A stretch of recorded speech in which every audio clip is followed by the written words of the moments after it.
నమస్కారం వార్తలకు స్వాగతం ముందుగా ముఖ్యాంశాలు మాజీ మంత్రి Gudivada Amarnath press meet TDP నేతలపై ఫైర్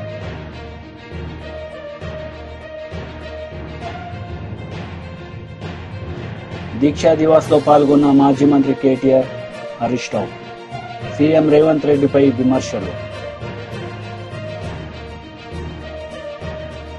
మోసానికి దౌర్జన్యానికి చొక్కా ప్యాంటు వేస్తే అచ్చం జగన్మోహన్ రెడ్డిలా ఉంటారని మాజీ మంత్రి డొక్కా మాణిక్య వరప్రసాద్ విమర్శించారు. సెకీ విద్యుత్ ఒప్పందానికి సంబంధించి అమెరికా కోర్టు వేసిన ఛార్జ్ షీట్ లో జగన్ తన పేరు లేదని బుకాయించడంపై ఆయన ఆగ్రహం వ్యక్తం చేశారు. సెకీ విద్యుత్ ఒప్పందం అంశంలో జగన్ ఎట్టి పరిస్థితుల్లోనే తప్పించుకోలేరని అన్నారు. సీఎంఓలో ఉన్న అధికారులకి మేము లంచాలు ఇచ్చామని చెప్పి న్యూయార్క్ కోర్టు ఛార్జ్ షీట్ లో ఉంటే ఆ ఛార్జ్ షీట్ లో నా పేరు లేదు అని అంటావేంటి? అదేంటి? అంటే నీకు తెలియకుండా నీ ఆఫీసులో నీ ఇంట్లో మీ సెక్రటరీ లేదు తింటారా? మీ ఆఫీసులో ఎవరు? మీ సీఎంఓ వాళ్ళు ఎవరన్నా వాళ్ళు తినేశారంట, వాళ్ళ మీద పెడతావా లేకపోతే వాళ్ళని అరెస్ట్ చేయమంటావా? నువ్వు ఏంటి దుర్మార్గం? నేను తిన్నానని ధైర్యంగా చెప్పు. నువ్వు అంత అబద్దాలు ఆడుతున్నావు, ఎంత మీడియా సాక్షి ఎంత అబద్దాలు ఆడుతున్నావు. రాష్ట్ర ప్రజలకు ఎంత అంత అంత అంత అంత దుర్మార్గం చెప్పాల్సిన అవసరం నీకేమొచ్చింది? ఈ సెకీ ఒప్పందంలో మీరు తప్పించుకోలేరు. నువ్వు నిజంగా అమెరికా డబ్బులు తినకపోతే, అదాని డబ్బులు తినకపోతే నువ్వు అమెరికా పోయినా ఒకసారి, మీ పిల్లలు ఉన్నారు కదా చూసి రాపో ఒకసారి, వస్తాం మళ్ళీ వెనక్కి వస్తామేమో చూద్దాం. ఆంధ్రదేశంలో అదాని అంటే జగన్మోహన్ రెడ్డి గారి కంపెనీ, సొంత కంపెనీలే. నీ నిర్వాహకం వల్లనే నీ వల్లనే ఈరోజు పీపీఎల్కి రద్దు చేయాలంటే చాలా ప్రొసీజర్ అడ్డం వస్తా ఉంది. అందువల్ల నాగలపల్లి శ్రీకాంత్ నీ టైంలో విద్యుత్ శక్తి ఎలా ఉంది, ఎంత ఇబ్బందులు పడింది, ఎంత అవస్థ పడింది మనందరం చూసాం. అంతా సప్లయర్స్ అంతా భయపడి సచ్చారు, నీకు పే చేయలేక, నీకు మీ ముడుపులు కట్టలేక. చంద్రబాబు గారు ప్రభుత్వం వచ్చాక బాగా సప్లై బాగుంది, సప్లయర్స్ అంతా హ్యాపీగా ఉన్నారు. దాన్ని మెరిట్ని అప్రిషియేట్ చేసి నువ్వు ఏ విధంగా రేటు తగ్గించాలో నువ్వు సూచనలు ఇవ్వు, నీ ఎక్స్పీరియన్స్ షేర్ చేయి. అంతా దోచుకోవటమే, ప్రతి దాంట్లో దోచుకోవటమే. అందువల్ల నీది ఈస్ట్ ఇండియా కంపెనీ. క్రిస్టియానిటీ అంటే నువ్వు క్రిస్టియానిటీ మదర్ తెరిసే సేవ చేసే క్రిస్టియానిటీ కాదు నీది. నువ్వు east India company, warn Hastings లాగా దోచుకోవడానికి వచ్చిన కంపెనీ. మోసానికి దౌర్జన్యానికి చొక్కా ప్యాంట్ వేస్తే అచ్చం జగన్మోహన్ రెడ్డి గారిలా ఉంటాడు. ఆ విధంగా నిన్న నువ్వు ప్రెస్ ముందు మాట్లాడావు. ఈ కల్లబల్లి కబుర్లు పెట్టి ఎలా దోచుకున్నావో ఆ దోచుకున్న డబ్బు చెల్లించు ప్రజలు. అదాని నుంచి విద్యుత్ కొనుగోళ్లలో వైఎస్ జగన్ కు లంచాలు ముట్టాయంటూ షర్మిల మాట్లాడడం విడ్డూరంగా ఉందని వైఎస్ఆర్సీపీ రాష్ట్ర అధికార ప్రతినిధి రాచమల్లు శివప్రసాద్ రెడ్డి అన్నారు.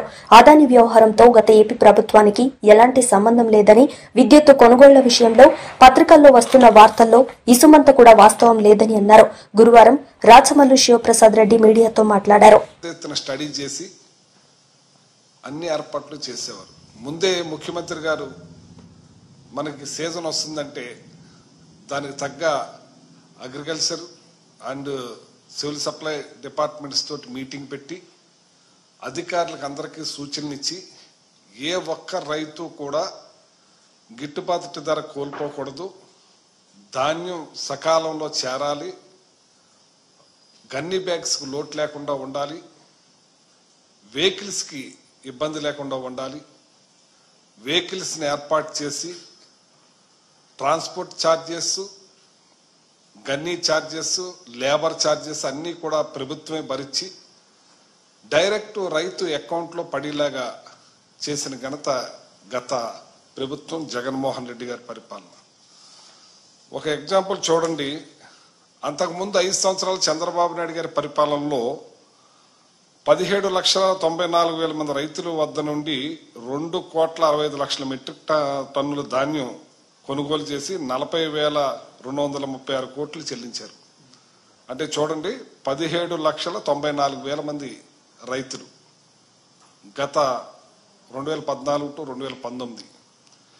అదే మా ప్రభుత్వం గత జగన్మోహన్ రెడ్డి గారి హయాంలో 37,70,000 మంది రైతుల వద్ద నుండి 3,40,25,000 మెట్రిక్ టన్నుల ధాన్యం కొనుగోలు చేసి 65,225 కోట్లు చెల్లించాం. అంటే డబల్. రైతులు కూడా డబుల్. ఇప్పుడు రైతులు ఎంత తేడా ఇది మీకు చెప్పుకొస్తున్నానంటే, గత ప్రభుత్వం ఒక పారదర్శకంగా ఈ క్రాప్ని నమోదు చేసి ఆ ఈ క్రాప్ ద్వారా కార్బన్ నాయిస్లో ఎన్ని ఎకరాలు వేశారు అనేది అన్ని లెక్కలు తీసుకుని ఆ లెక్కల ప్రకారంగా ఇన్ని వేల ఎకరాలు ఇన్ని కోట్ల ఎకరాలని లెక్కల్లో ఉండి ఇవాళ ఈ క్రాప్ అన్నది లేదు, ఈ క్రాప్ అన్నది చేయలేదు, ఇన్సూరెన్స్ ఎలాగ చేయలేదు, కనీసం వాళ్ళు ఇస్తానన్న 20,000 రైతు భరోసాకు కూడా ఇవ్వలేదు. ఇవాళ ఈ రైతు ఇన్ని రకాల బాధలు పడటానికి కారణం గతంలో 17,00,000 మంది రైతులు దగ్గర కొంటే మా ప్రభుత్వం 35,00,000 మంది దగ్గర డబల్ కన్నా ఎక్కువ రైతుల దగ్గర కొంటే తేడా ఏంటంటే ఇప్పుడు మళ్ళీ అదే పరిస్థితి వచ్చేసింది, పాత పరిస్థితి. ఇవాళ రైతులు దళారికి అమ్ముకునే పరిస్థితికి వచ్చేసారు.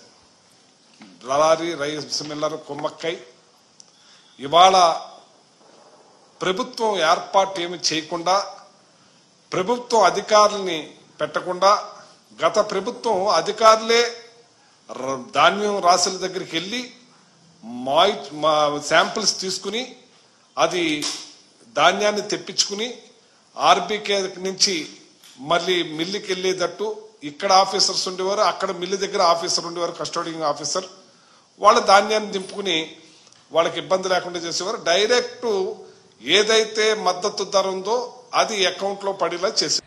అల్గునూర్ చౌరస్తా కరీంనగర్ లో దీక్ష దివస్ కార్యక్రమంలో బీఆర్ఎస్ వర్కింగ్ ప్రెసిడెంట్ కేటీఆర్ పాల్గొన్నారు. ఈ సందర్భంగా ఆయన సీఎం రేవంత్ రెడ్డిపై పలు విమర్శలు చేశారు. 11 సీట్లనిచ్చి మా తెలంగాణ మాకు కావాలి అని స్పష్టంగా దేశ రాజకీయ వ్యవస్థకు చెప్పిండ్రు. కానీ కర్కశంగా ఇష్టం లేని పెళ్లి చేసిన మొదటి దశ ఉద్యమంలో 370 మందిని కాల్చి చంపిన 11 మందిని ఆనాడు ఎంపీలను తెలంగాణ ప్రజలు గెలిపించిన వాళ్ళని తీసుకుపోయి మళ్ళొక్కసారి తెలంగాణ ప్రజల ఆకాంక్షను బేఖాతరు చేసింది కాంగ్రెస్ పార్టీ. 71 నుంచి 2001 దాకా 30 ఏళ్ల పాటు పెద్దలు, బుద్ధిజీవులు, ప్రొఫెసర్ జయశంకర్ లాంటి పెద్ద మనుషులు, ఆచార్య కొత్తపల్లి జయశంకర్ గారు లాంటి పెద్దలు, విద్యాసాగర్ రావు గారు లాంటి నిపుణులు, అదేవిధంగా ఇంకా కవులు, కళాకారులు, విద్యావంతులు, టీచర్లు కావచ్చు, ఉద్యోగులు కావచ్చు, వాళ్ళు కాపాడుకున్నారు. ఎప్పుడన్నా ఎవరన్నా రాకపోతారా, మళ్ళొక్కసారి తెలంగాణ ఉద్యమం రగలకపోతుందా అని చెప్పి ఎదురు చూస్తున్నప్పుడు కలిసి వచ్చే కాలానికి నడిసొచ్చే కొడుకు అన్నట్టు అప్పుడు వచ్చిండు మన నాయకుడు గులాబీ జెండా ఎగరవేస్తూ కేసీఆర్ గారు. ఇదే కరీంనగర్ లో రణనినాదం చేసి, సింహగర్జన చేసి తెలంగాణకు తిరిగి మలి దశ ఉద్యమానికి ఒక రాజకీయ రూపాన్ని కల్పించి గులాబీ జెండా ఎగరేసి తెలంగాణ వచ్చుడో కేసీఆర్ సచ్చుడో, మీరు అవసరమైతే నేను కనుక ఉద్యమం నుంచి తప్పుకుంటే రాళ్లతోని కొట్టి చంపే అధికారం మీకు నేను ఇస్తున్నా అని ఆనాడు సింహగర్జనలోనే కరీంనగర్ వేదికగా ప్రకటించిన నాయకుడు కేసీఆర్ గారు. పదవీ త్యాగంతో పార్టీని ప్రారంభించి ప్రాణ త్యాగానికి సిద్ధపడి రాష్ట్రాన్ని సాధించిన మహానాయకుడు తెలంగాణలో కేసీఆర్ గారు మాత్రమే అనే మాట ఒకసారి నేను మీకు గుర్తు చేస్తా ఉన్నా. దయచేసి మిత్రులందరూ నేను కోరేది ఒకటే, ఇవాళ చాలా మంది చాలా మాట్లాడచ్చు. కేసీఆర్ గారు పార్టీ పెట్టినప్పుడు 2001 ఏప్రిల్లో ఎటువంటి పరిస్థితి ఉండనో ఒక్కసారి దయచేసి ఆలోచన చేయవలసిందిగా నేను కోరుతున్నా. ఆ రోజు కేసీఆర్ గారి వయస్సు కేవలం 46-47 ఏళ్ళు, చాలా చిన్న వయస్సు. ఒక రాజకీయ నాయకునికి 46-47 ఏళ్ళ వయసు అంటే అప్పుడప్పుడే ఆయన జీవితం బ్రహ్మాండంగా ప్రారంభమవుతున్న పరిస్థితి. ఇంకొక 20-25 ఏళ్ళు అప్పటికే మంత్రి పదవి, డిప్యూటీ స్పీకర్ పదవి, అన్ని పదవులు చేస్తున్నారు కేసీఆర్ గారు. ఆయనకు నిజంగానే కేవలం రాజకీయాల్లో పదవుల మీద యావ ఉంటే, పదవుల మీద మాత్రమే మోజుంటే ఆ రోజు ఆయన కూడా అప్పుడున్న ముఖ్యమంత్రి గారు ఇచ్చిన బంపర్ ఆఫర్ తీసుకొని మంచి మంత్రి పదవి తీసుకొని చల్లగా ఇంట్లో వండొచ్చు కాంగ్రెస్ వాళ్ళ లెక్క. కానీ అట్లా కాకుండా అన్నిటికీ తెగించి తెలంగాణ నాయకులంటేనే తెలంగాణ ఉద్యమాన్ని పదవుల కోసం తాకట్టు పెడతారనే బదనాం ఏదైతే తెలంగాణ సమాజంలో ఉండేనో దాన్ని దూరం చేయాలని చెప్పి పదవి త్యాగంతోనే ఆనాడు తెలంగాణ రాష్ట్ర సమితి అనే పార్టీని ఆనాడు ఆవిర్భావం రోజే 3 పదవులకు కూడా రాజీనామా చేసిండ్రు కేసీఆర్ గారు. ఆ తర్వాత 14 ఏళ్ల పాటు దెబ్బలు తిన్నాడు, ఎదురు దెబ్బలు తిన్నాడు, అక్కడక్కడ విజయాలు, అక్కడక్కడ అపజయాలు అన్ని కూడా చూసిండు కేసీఆర్ గారు. పాట కూడా రాసిండు తానే స్వయంగా. తెలంగాణ ప్రజల్లో ఒక విశ్వాసాన్ని నింపడానికి సిపాయిల తిరుగుబాటు విఫలం అయ్యిందని అనుకుంటే వచ్చేదా దేశానికి స్వాతంత్రం. సిపాయిల తిరుగుబాటు 1857లో విఫలమయ్యిందని చెప్పి ఎక్కడోళ్ళు అక్కడ బీరిపోతే దేశానికి స్వాతంత్రం వస్తుండనా? అట్లనే రాజీ లేని పోరాటమే విజయం సాధిస్తుంది, ముమ్మాటికి తెలంగాణ రాష్ట్రం వచ్చి తీరుతుంది అని ఆనాడు 2001లోనే పాట రూపంలో మాట రూపంలో కేసీఆర్ గారు ఆనాడు చెప్పడం జరిగింది. ఇప్పుడే కమలాకర్ అన్న ఒక మీకు పాట చూపెట్టిండు, తాను తయారు చేయించిన పాట. అందులో చెప్పిండు, ఏమన్నాడు, కేసీఆర్ అనేది ఒక పేరు కాదు, కేసీఆర్ అంటే పేరు కాదు, కేసీఆర్ అంటే తెలంగాణ పోరు అనే మాట ఇప్పుడే కమలాకర్ గారు ఏదైతే చెప్పినారో అది అక్షర సత్యం. కేసీఆర్ ప్రతి మాట ఒక తూటా లెక్క వేలింది తెలంగాణ ఉద్యమంలో.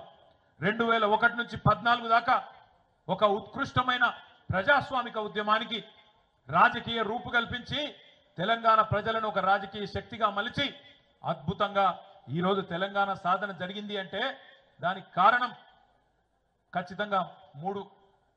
ఒకటి కేసీఆర్ నాయకత్వం, రెండోది విద్యార్థి అదేవిధంగా పోరాట వీరుల అమరత్వం, మూడవది కాంగ్రెస్ పార్టీ కర్కశత్వం. కేసీఆర్ నాయకత్వం, విద్యార్థుల పోరాట వీరుల అమరత్వం, కాంగ్రెస్ కర్కశత్వం, ఈ మూడింటి వల్ల తెలంగాణ ప్రజలు. బీజేపీ లీడర్ కోసం వెంకటేశ్వర్లు మీడియా సమావేశం నిర్వహించారు. ఈ సందర్భంగా ఆయన మాట్లాడారు. కానీ దుర్మార్గంగా ప్రతిపక్ష నాయకులని అరెస్ట్ చేయడం ఇది ఏమాత్రం సరికాదని చెప్పేసి భారతీయ జనతా పార్టీ భావిస్తూ ఉంది. ముఖ్యంగా ప్రజాపాలన కూడా ఒక హాస్యాస్పదంగా మారిపోయింది. విజయోత్సవం అయితే ఇంకా హాస్యాస్పదం. ఎందుకంటే పరీక్ష పేపర్ కాంగ్రెస్ పార్టీ తయారు చేసుకుంది. పరీక్ష పేపర్ రాయడం కాంగ్రెస్ పార్టీ రేవంత్ రెడ్డి రాయడం, పరీక్ష పేపర్ని దిద్దుకోవడం కూడా కాంగ్రెస్ పార్టీ రేవంత్ రెడ్డి సర్కారే. కానీ గమ్మత్తైన విషయం ఏంటంటే స్పష్టంగా 3 నెలల పరీక్ష ఫెయిల్ అయిపోయినరు, 6 నెలల పరీక్ష ఫెయిల్ అయిపోయినరు, యాన్యువల్ ఎగ్జామ్స్లో ఫెయిల్ అయిపోయినరు. ఫెయిల్ అయిపోయినా కానీ విజయోత్సవాలు జరుపుకోవడం ఏదైతుందో ఇంతకంటే హాస్యాస్పదం ఇంకొకటి ఉండదు. ప్రజలు అదే రకంగా రాజకీయ పార్టీలు ఎవరికి కూడా ఏమీ ఆలోచన లేదు, తెలివి లేదని చెప్పేసి అతి తెలివి ప్రదర్శిస్తుందేమో కాంగ్రెస్ పార్టీ రేవంత్ రెడ్డి గారి సర్కార్ అని చెప్పేసి భావిస్తూ ఉంది. ఏది ఏమైనా 100కు 100% 36 మార్కులతోటి పాస్ కాకుండా విజయోత్సవాలు ఎందుకు జరుపుకుంటుండ్రో. కనీసం 36 మార్కులను వస్తే విజయోత్సవాలు జరుపుకుంటే బాగుంటుండే. కానీ ఇవాళ 36% అంటే 36 మార్కులు కనీస మార్కులు రాకుండా ఏడాది పరీక్షల ఫెయిల్ అయిపోయి ఇవాళ విజయోత్సవాల పేరు మీద ప్రజల దగ్గరికి పోతా ఉన్నారు. కాబట్టి దీన్ని మేము తీవ్రంగా వ్యతిరేకిస్తూ ఉన్నాం. అడుగున గత ప్రభుత్వం ఏదైనా నాయకుడు కేసీఆర్ లేకపోతే కేటీఆర్ రాజువేడల సభకు అని చెప్పేసి బయటికి పోతే అరెస్టుల పర్వం స్టార్ట్ అవుతుండే. ఇవాళ రేవంత్ రెడ్డి సర్కార్ కూడా అందుకు మినహాయింపు కాకుండా అక్రమ అరెస్టులని ఇష్టానుసారంగా చేస్తూ ఉన్నారు. ఇది ప్రజా పరిపాలన కాదు, ఇది ప్రజా వ్యతిరేక పరిపాలన, విధ్వంస పరిపాలన అని చెప్పేసి భారతీయ జనతా పార్టీ కాంగ్రెస్ పార్టీ మీద డైరెక్ట్గా చెప్తా ఉంది. కాబట్టి మేము బేషరతుగా ఇవాళ సుమారుగా 300 మంది భారతీయ జనతా పార్టీ కార్యకర్తలని వివిధ పోలీస్ స్టేషన్లలో ఉంచడం జరిగింది. Kanchanbagh police station, Bollaram police station, Karkhana police station, జిల్లాలలో ఉన్నటువంటి అన్ని పోలీస్ స్టేషన్లు కూడా ఇంకా అరెస్టులు చేసి. మాజీ మంత్రి గుడివాడ అమర్నాథ్ మీడియా సమావేశం నిర్వహించారు. ఈ సందర్భంగా పలు అంశాలపై ఆయన మాట్లాడారు. తద్వారా రాష్ట్ర సంపదని ఏ రకంగా కాపాడాం, ఇవన్నీ కూడా చాలా వివరంగా నేను జగన్మోహన్ రెడ్డి గారు మాట్లాడుతూ చెప్పడం జరిగింది. వారు మాట్లాడుతూ మరో విషయం కూడా చెప్పారు. ఏవైతే కొన్ని పత్రికలు పనిగట్టుకొని జగన్మోహన్ రెడ్డి గారి మీద చేస్తున్నటువంటి ఈ దుష్ప్రచారాన్ని ఆపకపోతే, 48 గంటల్లో క్షమాపణలు చెప్పకపోతే 100 కోట్ల మేర డిఫమేషన్ సూట్ కూడా వేస్తామన్నటువంటి మాట నిన్న జగన్మోహన్ రెడ్డి గారు చెప్పడం జరిగింది. అయినప్పటికీ వారు అంత సవివరంగా పత్రికా సమావేశంలో వాస్తవాలన్నింటినీ కూడా ప్రజల ముందు పెట్టినా సరే, మళ్ళీ ఈరోజు ఆ పత్రికలు వక్రీకరిస్తూ సరైనటువంటి సమాచారంతో నిన్న జగన్మోహన్ రెడ్డి గారు ప్రజల ముందుకు తీసుకొచ్చినప్పటికీ సమాచారాన్ని మళ్ళీ దాన్ని వక్రీకరిస్తూ ఈరోజు మళ్ళీ వారి పత్రికల్లో ప్రధానమైనటువంటి ఎజెండాగా ఈ వార్తని క్యారీ చేస్తూ మళ్ళీ ఈరోజు దుష్ప్రచారం చేసేటువంటి ప్రయత్నం చేశారు. అయితే నిన్న వారు మాట్లాడినటువంటి మాటలకి ఇది చంద్రబాబు నాయుడు గారు అలాగే తెలుగుదేశం పార్టీ గెజెట్ పేపర్లు, మేము ఇప్పుడు కాదు అనేక సంవత్సరాలుగా మేము పార్టీ పెట్టినటువంటి నాటి నుండి జగన్మోహన్ రెడ్డి గారు కాంగ్రెస్ పార్టీని విడిచి బయటకు వచ్చి వైఎస్ఆర్ కాంగ్రెస్ పార్టీ స్థాపించిన దగ్గర నుంచి జగన్మోహన్ రెడ్డి గారి మీద దుమ్మెత్తి పోస్తున్నటువంటి పత్రికలు, ప్రధానంగా ఈనాడు, ఆంధ్రజ్యోతి. నిన్న జగన్మోహన్ రెడ్డి గారు మాట్లాడుతూ విద్యుత్ కొనుగోలు ఒప్పందం సెక్కి రాష్ట్ర ప్రభుత్వం డిస్కమ్ల మధ్య జరిగింది, మధ్యలో దళారీ లేడు, ఎక్కడా థర్డ్ పార్టీ లేదు, అలాంటి అప్పుడు అవినీతికి అవకాశం ఎక్కడా అనేటువంటి మాట నిన్న జగన్మోహన్ రెడ్డి గారు చెప్పడం జరిగింది.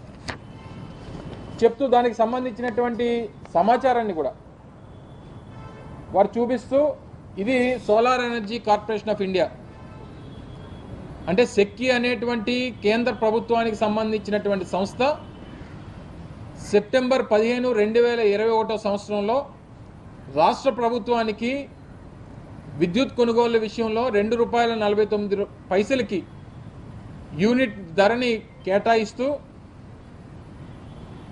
మీరు కొనుగోలు చేసుకునేటువంటి దానికి ఇది మంచి అవకాశం అనేటువంటి విషయాన్ని చెప్తూ ఆ రోజు అప్పుడున్నటువంటి మా ప్రభుత్వాన్ని, ఆ రోజు మేము చేస్తున్నటువంటి కార్యక్రమాలని వారు కీర్తిస్తూ ఇచ్చినటువంటి ఒక ఆఫర్ 6,400 మెగావాట్లకు సంబంధించి ₹2.49 కిలోవాట్ పర్ అవర్ ఆ రేట్ని మెన్షన్ చేస్తూ ఇచ్చినటువంటి వారు ఇచ్చినటువంటి ఆఫర్. ఈ ఈనాడు, ఆంధ్రజ్యోతి మొన్న పత్రికల్లో ఏం రాసినాయి, సెప్టెంబర్ 15వ తారీఖున లేఖ వస్తే 24 గంటలు గడవక ముందే వారితో ఒప్పందం చేసుకున్నాం అనేటువంటి ఒక తప్పుడు ప్రచారాన్ని మా ప్రభుత్వం మీద, మా పార్టీ మీద చేశారు. సెప్టెంబర్ 15వ తారీఖున లెటర్ రావడం వాస్తవం. సెప్టెంబర్ 16వ తారీఖున ఆ రోజు కేబినెట్ సమావేశం ఉండడం వాస్తవం. ఆ రోజు వచ్చినటువంటి ముందు రోజు వచ్చినటువంటి లేఖని మరుసటి రోజు జరిగినటువంటి కేబినెట్ సమావేశంలో దాన్ని టేబుల్ ఎజెండాగా తీసుకొని వచ్చి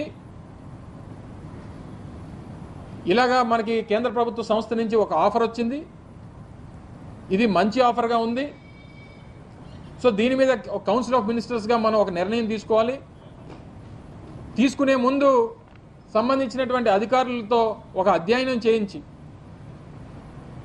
అధ్యయనంలో ఏవైతే లోటుపాట్లు ఉన్నాయో ఆ లోటుపాట్లన్నీ కూడా చూసిన తర్వాత దీని మీద నిర్ణయం తీసుకుందామని చెప్పి ఒక కమిటీని సంబంధించినటువంటి అధికారులందరినీ కూడా దీని మీద అధ్యయనం చేయమని చెప్పినటువంటి మాట సెప్టెంబర్ 16 జరిగినటువంటి కేబినెట్ సమావేశంలో జరిగింది. ఎక్కడా కూడా ఆ రోజు నిర్ణయం తీసుకోవాలా.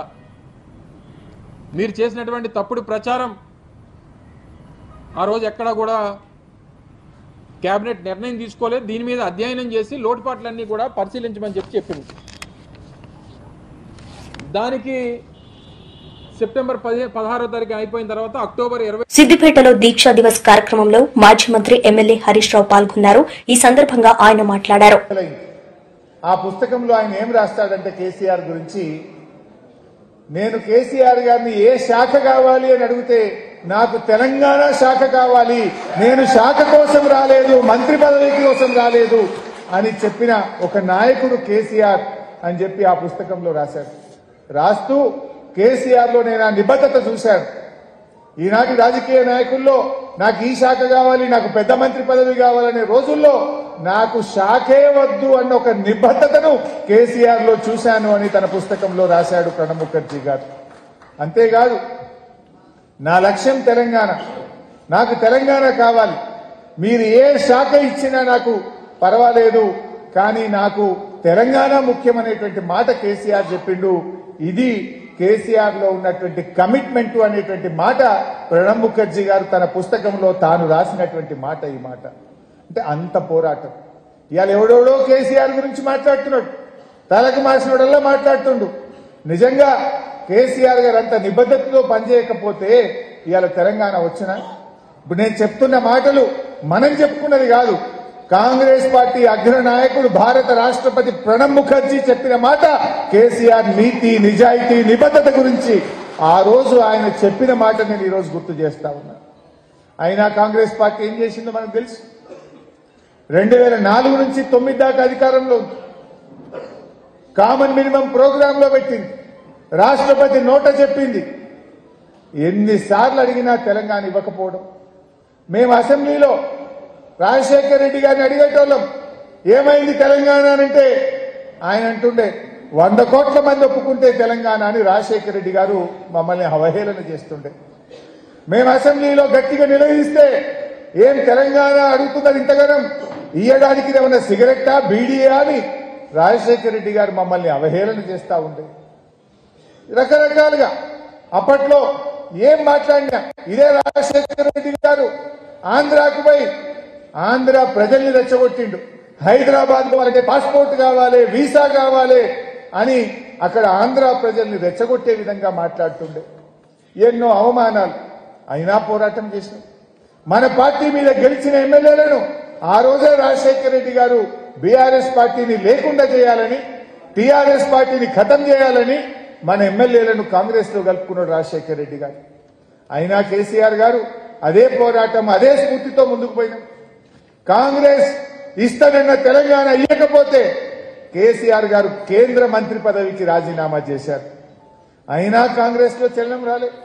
2008లో కాంగ్రెస్ పార్టీకి బుద్ధి రావాలని, సోయి రావాలని ఎంపీ పదవులకు రాజీనామా చేసినాం.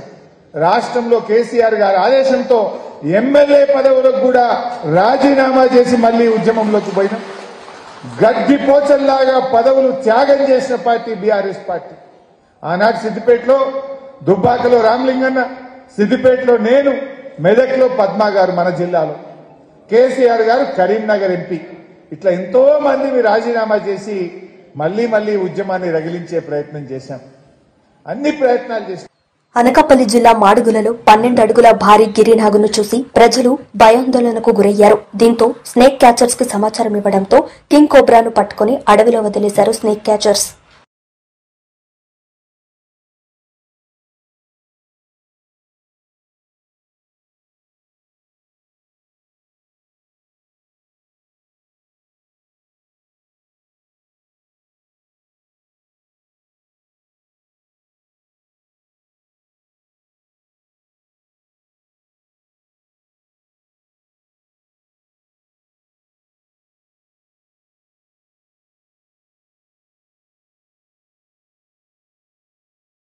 వార్తలు ముగించే ముందు ముఖ్యాంశాలు మరోసారి.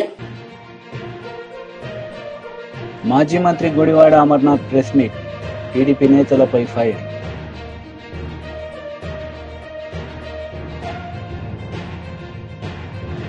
దీక్షా దివాస్ లో పాల్గొన్న మాజీ మంత్రి కేటీఆర్ హరీష్ రావు. సీఎం రేవంత్ రెడ్డిపై విమర్శలు. ఈ వార్తలు ఇంతటితో సమాప్తం. తిరిగి ప్రసారమయ్యే వార్తల్లో మళ్లీ కలుద్దాం. అంతవరకు సెలవు. నమస్తే.